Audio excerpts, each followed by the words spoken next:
Speaker, একজন ফিলিস্তিনি মায়ের কথা বলছি। আমার সন্তানকে আমি দুইবার বহন করি, একবার আমার গর্ভে আর একবার লাশ হিসেবে আমার কাঁধে। এখন পর্যন্ত ৫,৭৯০ জন সন্তানহারা ফিলিস্তিনি মায়ের প্রতিনিধি হয়ে আজকে সংসদে দাঁড়িয়েছি। ক্ষোভ আর ঘৃণাই আজ তাদের প্রতি যারা এই মায়ের যন্ত্রণার অসহায়ত্বকে, এই সংকটকে জাতিসংঘের মধ্যস্থতায় সমাধান করতে চায়।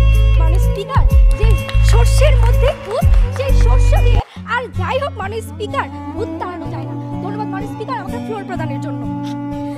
যখন মানবিক যুদ্ধারতি প্রস্তাবে যুক্তরাষ্ট্রের বিশেষ উপদেষ্টা জন কিপ্রি বলেন এখন যুদ্ধবিরতির সময় নয়, হামাসকে বাগে আনতে হবে, যখন ফ্রান্সের স্বরাষ্ট্রমন্ত্রী ঘোষণা দেন ফিলিস্তিনিদের পক্ষে কেউ বিক্ষোভ করলে তাকে দেশ থেকে বের করে দেওয়া হবে, যখন যুক্তরাজ্যের স্বরাষ্ট্রমন্ত্রী বলেন কেউ ফিলিস্তিনের পতাকা উড়ালে স্লোগান দিলে সেটা অপরাধ হবে, যখন জার্মান চ্যান্সেলর বলেন গাজাকে পৃথিবীর বৃহত্তম কবরস্থান বানাতে হবে, তখন জাতিসংঘ মাননীয় স্পিকার এসি রুমে বসে বিবৃতি ছাড়া আর কিছুই করতে পারে না।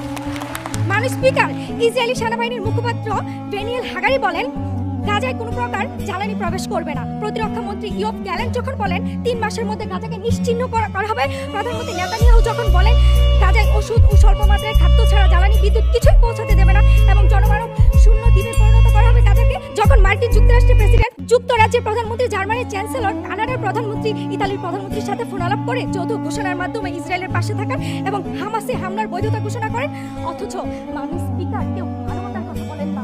মাননীয় স্পিকার, গাজার অসহায় মানুষের জন্য আজ কেউ কোনো কথা বলে না। মাননীয় স্পিকার, কোনো যৌথ ঘোষণা দেয় না। যখন জাতিসংঘ পশ্চিমা বিশ্বের পুতুল হিসেবে কাজ করে তখন আর এটি বলার অপেক্ষা রাখে না। মাননীয় স্পিকার, ইসরায়েল ফিলিস্তিন সংকটের মতো এত বড় যুদ্ধ সংকট জাতিসংঘ নয় বরং পশ্চিমা তথা